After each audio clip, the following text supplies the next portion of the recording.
there's a segment I did want to bring back. Oh, great. From our old podcast. You know I love a segment. That we've not yet got around to on Is it this new Aesop's Fumbles? incarnation. It's not Aesop's Fumbles. No. I want to get to our very important topic of SMS etiquette. Oh, yeah, I did a really bad one this week. Yeah, so for those who don't know, SMS etiquette is basically the etiquette of sending a text message. Or an SMS, just to connect the two ideas. Sure. As Nobody said, she made one of the most egregious SMS etiquette errors of all time, I would say. Wow, just yesterday. okay. So you've got a habit of sending, I would say, like half a message. That is true. And I feel like you're trying to mimic an in-person conversation over text. Maybe. Like if Yeah, I think that's true because I said, so, bad news. And I did kind of expect you to be like, oh no, what is it? Yeah, but the whole point of text messages is I might not be able to reply straight away. Well, that's fine. I'll wait till you can. Except that I didn't, I guess, in this case. Yeah, so like to back up a little bit, you'll send a message like, hey, guess what? Yeah. And then if this was a face-to-face interaction... You'd obviously say, what? Yeah, or maybe guess something. Yeah, right. But over text message, it's like, why am I waiting an hour for you to follow up with, like, here's what happened? I know you want to tell me the story. All my side of the conversation is what? Yeah. You don't need to wait for that. I you do. know it's an implied what? It's not an implied what. You can't make human interactions more efficient, Mr. Robot. This isn't a human interaction. Okay, This is... Data. I'm sorry that I wanted to take a brief joy of, in the middle of this pandemic to have the clouds of human loneliness break for a brief moment and feel like I'm having a conversation.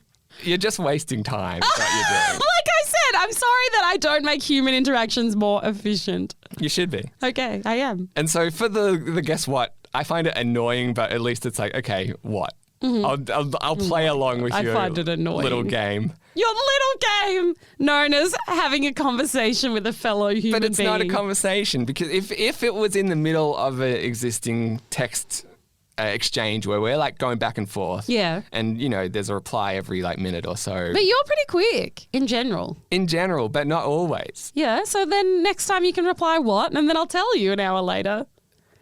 But if I'm in the scenario where, like I was yesterday, where I couldn't reply straight away, Yeah. then it just is like, hurry up and give me the rest of the story. Because if it was in the middle of a back and forth, then it would be a totally different thing. What were you doing yesterday? I was in the car. Oh. And I was driving from my mum's house, so it's like an hour-long drive. Yeah, okay. And so you sent me this message. The first one is, hey, so. And then a second that was an message, accident. bad news. Those all should have come through as well. So, hey, so, bad news should have been one message. That was a mistake. But regardless, I'm in the car. I can see the text message pop up on my phone, but I can't reply because I'm driving. Yeah, so it should have said, hey, so bad news, but that was an accident. And then 12 minutes later, you send me a follow-up. Do you want if, ? Which I assume, do you want it? Yeah. I'm like, fucking yes. I want no one wants the bad news, but I feel like I need the bad news, I just wanted to know if you were ready for it. What, just say I'm not. They'll say, no, tell me in an hour or tell me tomorrow. I feel like it was going to be pretty urgent. Reasonably. Bad and it news was. is time sensitive usually. Not always. The whole thing is like my mind is now racing at every possible incarnation of bad news. Well, that sounds like you need help for that. But you could help me by telling me the bad news.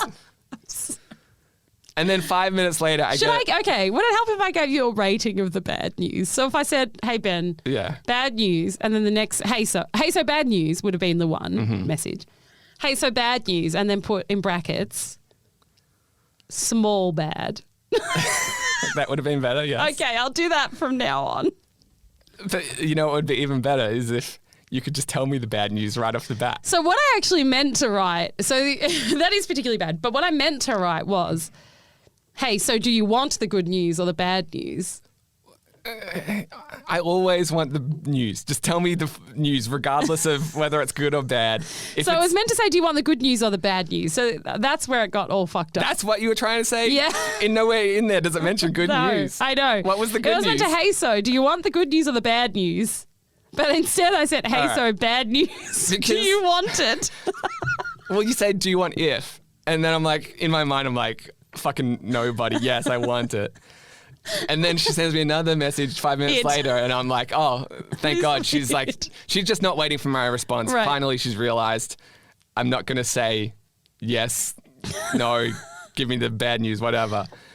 And then I see it's like, it just pops up like, hey, another message. I'm like, oh, good, she sent it. And then it just says it with the asterisk, like she was clarifying a text message. I'm like, yeah, no shit. I know you wrote, I didn't even read it as do you want if, in fact. I read do you want it? And it just threw me into a rage.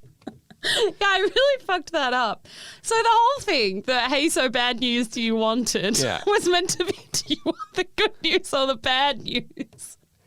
So the bad news ended up being that your partner was waiting a COVID test. Right. So he possibly had COVID at the time we were worried about. He had symptoms. You were worried about. So the good news was, essentially the good news was I can still meet and do this today so long as we don't get his results before that. Mm-hmm. But the bad news was, obviously, if his results come back and they're positive, we're off. And even if we don't know, are you willing to like roll the dice that I'm a close contact by the time we are supposed to meet? Yeah, which I eventually got, but like an hour later when I could finally text you back.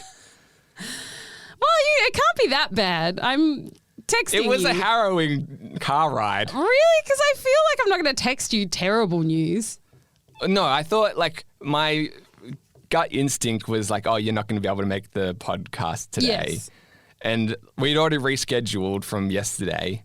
Yes. So I was like, if she rescheduled and then cancelled, and then I was like going through my mental list of like what the fuck could have happened to cancel. I'm like, it better have been something serious, because if it's like, oh yeah, I got invited to like this dog's bridal shower or something. I'm like, I'm going to I know. And I would come on. If I got invited to a dog's bridal shower, you wouldn't want me to go?